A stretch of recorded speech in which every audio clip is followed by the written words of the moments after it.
پر آج کا جو ہمارا ٹاپک ہے وہ ہے نظریہ رویہ صارف۔ چلتے ہیں اپنے ٹاپک کی طرف سے۔ پہلے آپ سے ریکویسٹ ہے کہ آپ میرے چینل کو سبسکرائب، لائک اور شیئر کر دیں۔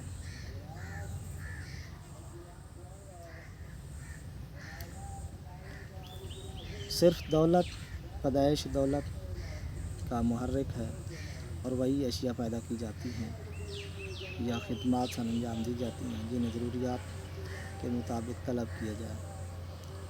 انہی اشیاء و خدمات کے خریدار کو ہم صارف کا نام دیتے ہیں۔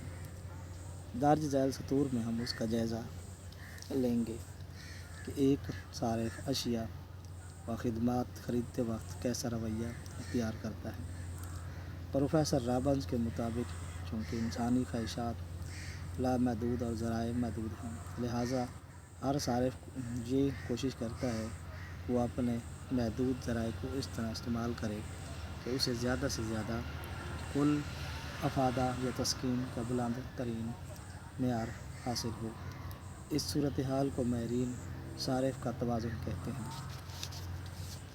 اول، وہ معیشت دان ہیں جو افادہ کے رنگ میں صارف کے رویے کا جائزہ لیتے ہیں اور عددی طور پر افادہ کی پیمائش کے قائل ہیں۔ ان میں آسٹریین مکتب فکر کے بام باورک نوکلاسکی مکتب فکر کے ڈاکٹر مارشل اور اس کے پیروکار شامل ہیں۔ دوم، جدید ماہرین جن میں RGD ایلن، JR ہکس اور پروفیسر ایچ ورتھ قابل ذکر ہیں، یہ ترجیح کا نقطہ نظر پیش کرتے ہیں۔ ان کے نزدیک صارف کا توازن ترجیحات کی بنیاد پر اشیاء کے افادے کی تربیتی پیمائش سے حاصل ہوتا ہے، جس کے لیے خطوط عدم ترجیح کا سہارا لیا جاتا ہے، اور یہ انداز فکر جدید معاشی افکار میں خصوصی اہمیت کا حامل ہے۔ افادہ کی عددی پیمائش کا انداز فکر نوکلاسکی مکتب فکر کے ڈاکٹر مارشل اور آسٹریین مکتب فکر کے بام باورک کے علاوہ گوسن جیونیوز اور والرز جیسے ماہرین افادہ کے رنگ میں صاف رنگ کے رویے کا جائزہ لیتے ہیں، کیونکہ ان کے نزدیک کسی شے کے افادہ کی عددی پیمائش اس طرح قابل عمل ہے جیسا کہ کسی شے کی لمبائی، حجم یا وزن کی پیمائش کی جاتی ہے۔ نیز مختلف اشیاء کا افادہ باہم جمع بھی کیا جا سکتا ہے اور ہر شے کے حاصل ہونے والے افادہ کا علیحدہ وجود میں ہوتا ہے۔ افادہ کی عددی پیمائش کے نظریہ کے مفروضات۔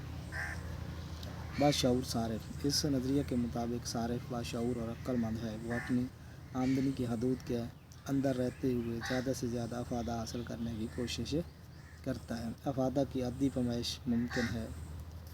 الفریڈ مارشل اور اس کے پیروکار کے مطابق افادہ کو اعداد کی صورت میں ظاہر کیا جا سکتا ہے، جس کے لیے انہوں نے یونٹس کا پیمانہ استعمال کیا جاتا ہے۔ مثلاً پہلے عام کا افادہ 20 اور دوسرے کا 15 اور تیسرے کا 10 ہو سکتا ہے، یعنی افادہ تسکین کی عددی پیمائش ممکن ہے۔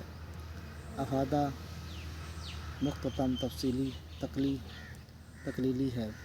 جب صارف کسی ایک شے کی زیادہ اکائیاں استعمال کرتا چلا جاتا ہے تو ہر زائد اکائی کا افادہ پہلی اکائی کے مقابلہ میں گرتا چلا جاتا ہے، یعنی مختتم افادہ میں کمی آتی چلی جاتی ہے، حتیٰ کہ یہ صفر یا منفی بھی ہو سکتا ہے۔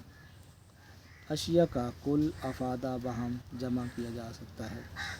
اس نظریے کے حامی اس بات پر متفق ہیں کہ مختلف اشیاء کے افادے کو ایک جگہ جمع کیا جا سکتا ہے، جبکہ ہر شے سے حاصل ہونے والے افادہ کا علیحدہ وجود بھی ہوتا ہے۔ زر کا مختتم افادہ ثاقب رہتا ہے، کیونکہ زر اشیاء کے قدر و قیمت کی پیمائش کی ایک معیاری اکائی ہے، لہٰذا یہ فرض کیا گیا ہے کہ آمدنی میں تبدیلی کے باوجود زر کا افادہ مختتم مستقل رہتا ہے۔